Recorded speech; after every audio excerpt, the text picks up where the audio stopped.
Nos anos 80, tivemos uma série de modelos disputando a liderança de carro mais vendido. Isso porque o setor automotivo sempre tende a chamar a atenção de muitos, desde os colecionadores até mesmo aqueles que gostam de um bom modelo de carro. Contudo, após o sucesso das vendas do Romizeta, vários modelos marcantes foram desenvolvidos e se tornaram um sucesso de vendas que marcaram toda essa época. Pensando nisso, preparamos mais um vídeo com alguns desses automóveis mais vendidos nos anos 80. Confira o vídeo até o final para conhecer estes sucessos. Bem-vindo ao canal Conhecimento, o seu canal de curiosidades aleatórias aqui do YouTube. Deixe o seu like e faça sua inscrição. No vídeo de hoje, Carrões anos 80. Parte 2. Vale ressaltar que as informações deste vídeo foram retiradas de sites especialistas em carros, portanto não é nossa opinião. Qualquer equívoco nas informações, pedimos nossas desculpas. E vale também ressaltar que as imagens mostradas não seguem uma ordem, são apenas de caráter ilustrativo. Gol GTS.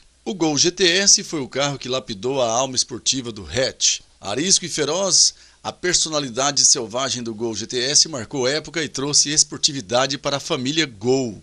Apresentado em 1987, o Gol GTS acompanhou a restilização da família. Frente 5 centímetros mais baixa, para-choques envolventes e lanternas traseiras maiores. Os faróis mais largos eram os mesmos utilizados no Voyage Paraty. Por fora, uma decoração exclusiva incluía refletores auxiliares, molduras laterais, novas rodas e aerofólio. A nova versão era feroz, manteve o status de automóvel mais rápido do Brasil. Ia de 0 a 100 km em 10,8 segundos. Era o único esportivo a completar a prova em menos de 11 segundos. O ronco do escapamento, os freios eficientes, a direção rápida e o câmbio de engates curtos eram alguns de seus traços merecedores de elogios. O elevado desempenho tinha explicação. O motor 1.8 dotado do comando de válvulas 049G gerava tanta energia que, por razões tributárias, a potência declarada era de 99 cavalos, um valor incompatível com o desempenho. A potência estimada ficava entre 105 e 110 cavalos. Sobre os concorrentes, apenas o Monza SR com motor 2.0 e o Passat GTS Pointer chegavam perto. Além de potente, o GTS era carismático ao ponto de amenizar defeitos. O acabamento melhorou na linha 1988. O painel de instrumentos passou a ser o mesmo do Fox, versão do Voyage exportada para os Estados Unidos. Os vidros elétricos e espelhos retrovisores eram iguais aos do Santana, e a manopla de câmbio era uma bola de golfe estilizada, herança do Golfe alemão. E o melhor, estava mais rápido, com 0 a 100 km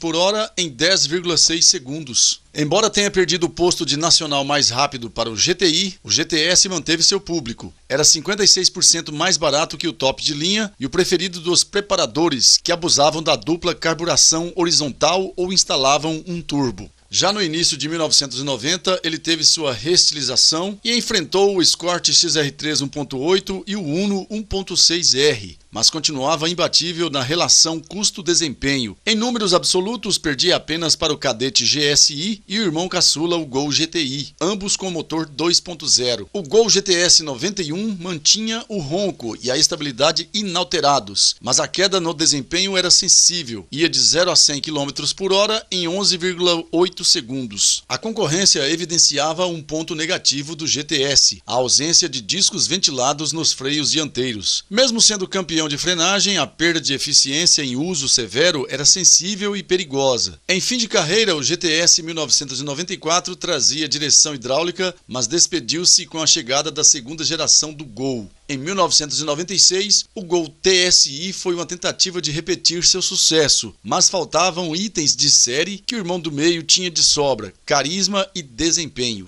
Cadete GSI, o esportivo supermoderno para a época. O Cadete GSI é um dos famosos esportivos dos anos 90 que fizeram a cabeça dos jovens daquela época. Hoje difícil de se encontrar em ótimo estado de conservação, o Cadete GSI ainda é um sonho de consumo em forma de hatch e conversível para muitos. Vamos falar tudo sobre o Cadete GSI e também sobre o modelo que foi lançado antes dele e que muita gente talvez não conheça, o Cadete GS. Antes de ser lançado o Kadett GSI, tivemos no mercado o seu irmão, sem injeção eletrônica, chamado de Kadett GS. O modelo GS foi apresentado em 1989, junto de outras versões iniciais do Kadett, como a SL e a SLE. Segundo revistas especializadas da época, o modelo tinha o melhor coeficiente aerodinâmico para um modelo daquele porte. Além da diferença mais óbvia, que é o fato de ele não ter injeção eletrônica como o Kadett GSI, o primeiro Kadett esportivo também tinha um visual mais europeu, por assim dizer. A versão GS vinha com rodas de liga leve com desenho exclusivo de 14 polegadas, para-choques exclusivos da versão e na cor da carroceria, faróis e luzes traseiras de neblina, saídas de ar no capô, saias esportivas laterais, aerofólio traseiro, ponteira dupla de escapamento e uma faixa preta entre as lanternas, para reforçar a esportividade da linha GS. Estes equipamentos depois também viriam no Kadett GSI. O interior seguia a mesma tendência de estilo do Chevrolet Monza, o sedã médio da época. Os bancos dianteiros vinham com ajuste de altura e o painel poderia vir com o computador de bordo como opcional. Para dar mais exclusividade, o interior ainda poderia contar com bancos Recaro, volante esportivo de 3 raios e instrumentos e iluminação com tons avermelhados que aumentavam ainda mais a esportividade do modelo em relação aos seus irmãos. Na motorização, mais uma herança do Monza, uma vez que a linha Kadett usava o motor transversal 1.8 litros de 95 cavalos, que podia utilizar gasolina ou álcool, e um motor 2.0 com 110 cavalos de potência e sempre movido a álcool. Um detalhe interessante era o ajuste de altura da traseira. Sim, da traseira. O sistema funcionava por meio de um sistema pneumático, bolsas de ar nos amortecedores, que permitiam nivelar o carro em função da carga transportada, sendo ela passageiros, bagagens ou ambas. O tanque de combustível não ajudava muito, pois tinha apenas 47 litros de capacidade e a transmissão era campeã no quesito ruído. O Kadett GS recebeu ajustes no câmbio, na sua relação de marchas e na troca do combustível. Sai o álcool e entra a gasolina. E daí chega o Kadett GSI. Depois das pequenas alterações feitas na linha GS, a Chevrolet precisava se mexer e apresentar uma nova versão que conquistasse ainda mais o consumidor brasileiro. Foi assim que em 1991 a Chevrolet apresentou o Kadett GSI, com motor 2 litros, com injeção multiponto analógica, que rendia impressionantes 121 cavalos de potência. Para se diferenciar das demais versões, inclusive a GS, o Kadett GSI ficava mais abrasileirado, se é que podemos dizer. Ele vinha adaptado mais ao gosto nacional com as luzes de indicação de seta incolores. A faixa preta que existia entre as lanternas traseiras deixava de existir. Outro detalhe também são as faixas decorativas e as novas rodas exclusivas que conferiam charme e esportividade ao Kadett GSI. No interior, o Kadett GSI vinha com algumas diferenças para conquistar o público jovem. Os bancos agora tinham um encosto de cabeça vazado e o painel de instrumentos era digital. Pouco tempo depois, o modelo ganhou freios a disco e ABS. A suspensão do Kadett GSI utilizava amortecedores pressurizados, que davam ao motorista mais conforto ao rodar. A versão mais esperada e desejada pelo público era o Kadett GSI conversível, que já tinha sido apresentado um tempo antes, só que na versão GS. O belíssimo modelo utilizava uma carroceria de fabricação italiana feita pela Bertone e tinha toda a tecnologia e potência da linha Kadett GSI. A charmosa capota do Kadett GSI conversível tinha recolhimento manual e conferia ao modelo um charme europeu que pouco se via por aqui. O porta-malas do Kadett GSI conversível tinha 390 litros, sem a capota recolhida, e com ela guardada o valor caía para 290 litros. O emblemático modelo saiu de cena em 1994, depois de perder os bancos Recaro e de ganhar o comando dos vidros elétricos nas portas. O Kadett GSI deixava o mercado e, no seu lugar, a Chevrolet trazia o Kadett Sport, versão que veio para tentar agradar os fãs órfãos do Kadett GSI, mas não obteve tanto sucesso como era esperado, já que ele tinha apenas maquiagem esportiva. O modelo que foi apresentado em 1995 teve vida tão curta quanto o Kadett GSI. Se tudo começou com o mítico Kadett GSI, a Chevrolet sabia que não poderia terminar o legado ali, e sempre que podia apresentava uma versão GSI de algum modelo para conquistar mais fãs. Passat Pointer.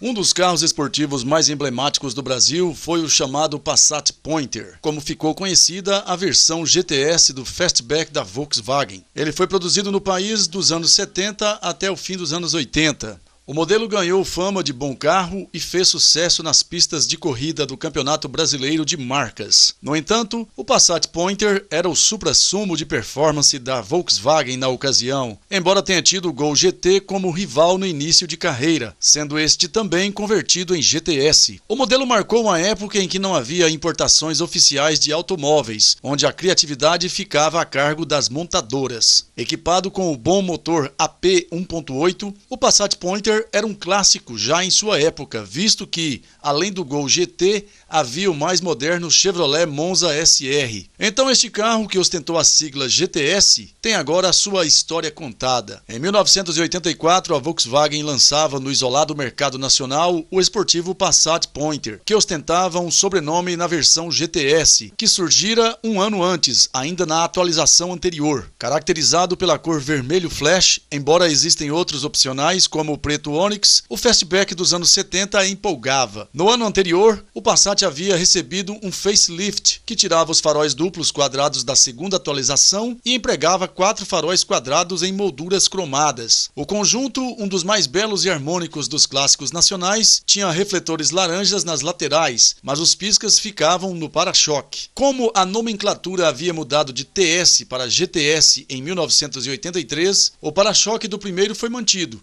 em cor preta e ainda com lâmina cromada, mas com spoiler bem destacado na parte inferior. Atrás, a barra de proteção expunha a parte inferior da lataria. O escape era simples, mas com ponteira cromada. As rodas de liga leve, agora raiadas e de fundo preto, tinham aro 14 polegadas. O nome Pointer aparecia nos protetores laterais e na traseira. Por dentro, o Passat Pointer tinha o mesmo painel do anterior. Tinha velocímetro, conta-giros em posição central e mostrador esquerdo com nível de combustível e temperatura da água. Havia ainda um indicador de marcha entre eles. Havia um console abaixo do painel que ostentava 3 mostradores: voltímetro, pressão do óleo e relógio analógico. O câmbio era curto, o painel era rudimentar e tinha comandos de ar-condicionado, além de sistema de áudio com toca-fitas. Os bancos em tecido eram da Recaro e bem envolventes, tendo padronagem em 2 tons. O Passat Pointer tinha vidros verdes, para-brisa degradê, banco traseiro com apoio de braço central e até opção de teto solar manual sem persiana interna.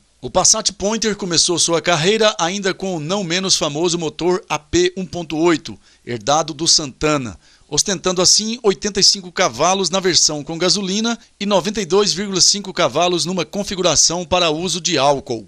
Ele ia de 0 a 100 km por hora em 13,4 segundos. Em 1985, a Volkswagen decidiu dar um visual mais atual ao Passat Pointer, que foi o primeiro da marca alemã a ganhar para-choques envolventes, feitos de poliuretano e moldados de forma bem interessante. O Passat Pointer 85 passou a ter 5 marchas, mais uma atualização. O Passat Pointer permaneceu 2 anos com características únicas no layout e mais 2 lutando em desvantagem com o Gol GTS. Em 1988, a Volkswagen encerra a produção do Passat, após 897.829 produzidos na Anchieta, em São Bernardo do Campo e Taubaté. Na ocasião, o Passat Pointer foi vendido ainda como linha 1989, ostentando filetes vermelhos e cores mais neutras. Após 4 anos sem mudança, o modelo sai de cena, ao mesmo tempo em que aparece o Gol GTI. Era realmente a hora de dizer adeus. Fiat Uno 1.5R, o esportivo nacional mais acessível dos anos 80, lançado como o Fiat mais rápido da época e criado para peitar o Escort XR3 e o Gol GTS. Este carro provou ao mercado que tamanho não era documento. Atualíssimo, o Fiat Uno chegou ao Brasil em agosto de 1984 e rapidamente ganhou o apelido de botinha ortopédica, em razão dos 2 volumes bem definidos. Logo estreou uma versão esportiva, a SX, discreta no visual e desempenho, a máxima de 155 km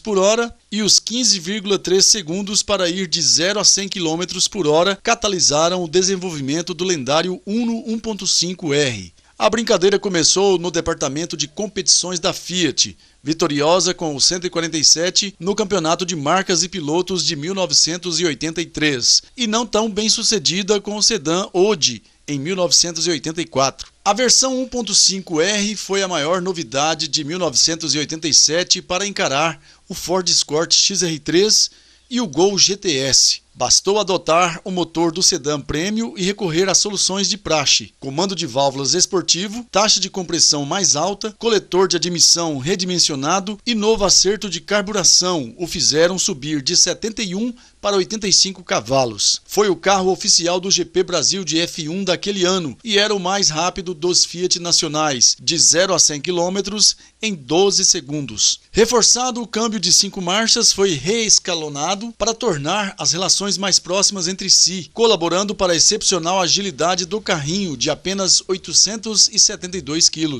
A velocidade máxima de 162 km por hora era atingida na última marcha. Com 74 kg a mais, o XR3 ficava bem para trás, mesmo tendo torque e potência equivalentes. A superioridade técnica do 1.5R marcava presença com o comando de válvulas no cabeçote. O resultado era uma melhor elasticidade do motor, com torque máximo em rotações mais baixas e pico de potência em alto giro. Mesmo não sendo páreo para o Gol GTS, o Uno 1.5R dava o troco em trechos de serra, graças ao freio dianteiro a disco ventilado. Mérito também da suspensão independente nas 4 rodas, com molas mais baixas, amortecedores de maior carga e barra estabilizadora mais rígida. Mas o maior benefício era o preço. Na cor vermelho Ferrari ou preto Etna, era 15% mais barato que os rivais, o mesmo que as versões básicas de Escort e Gol. Entre os opcionais tinha vidros verdes, check control, vidros elétricos, banco traseiro bipartido, ar-condicionado, ar quente e pintura metálica. Notória pela fragilidade e engates imprecisos, a transmissão foi o ponto mais crítico da Fiat durante as 2 primeiras décadas de operação no Brasil. O 15º Salão do Automóvel de São Paulo exibiu as novidades do 1.5R para 1989. Rodas de liga leve, novas faixas laterais, retrovisores maiores e bancos dianteiros com apoio de cabeça vazado e novo estofamento. A suspensão teve a geometria revista e ficou mais suave com amortecedores pressurizados, tornando-o mais civilizado. A crise do etanol em 1989 pouco afetou o 1.5R. A versão a gasolina foi a que menos sofreu com a queda no desempenho dos esportivos e era até mais rápida nas retomadas. Mas os rivais reagiram.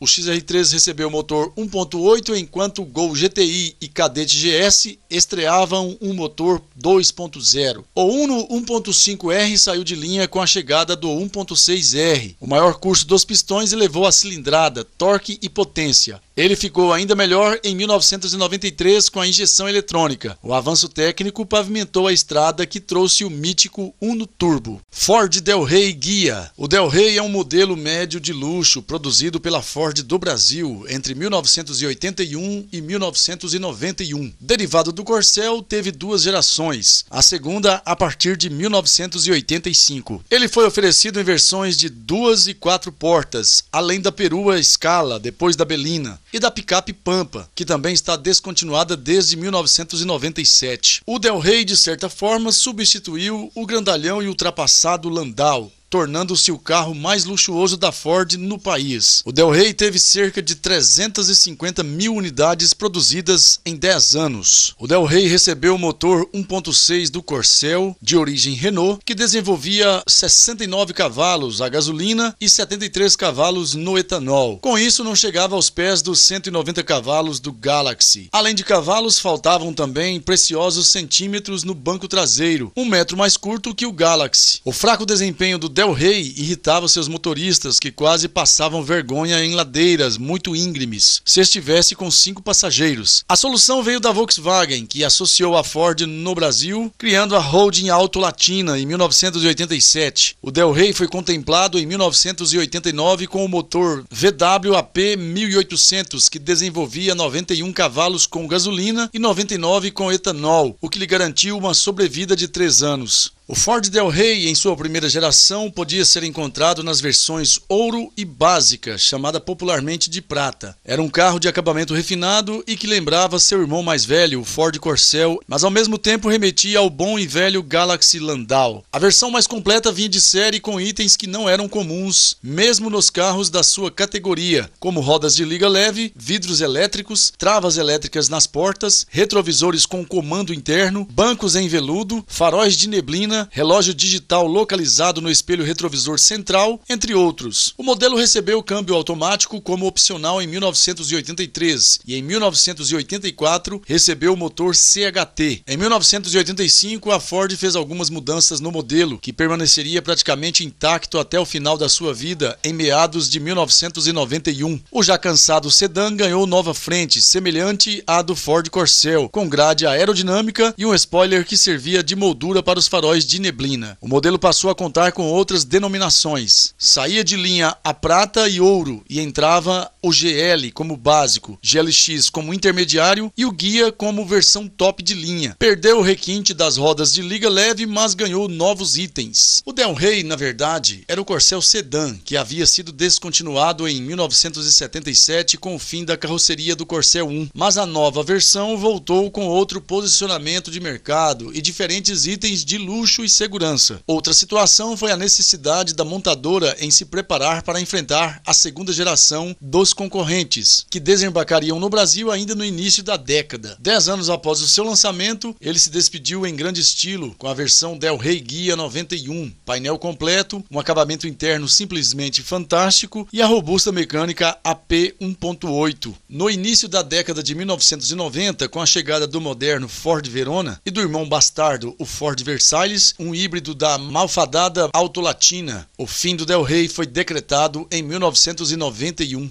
E é isso aí, amigos. Se você gostou do vídeo, conto com a sua inscrição, o seu like, deixa aí o seu comentário. Falamos hoje de mais alguns veículos incríveis dos anos 80 que marcou toda uma geração. Até o próximo vídeo com outra curiosidade. Muito obrigado.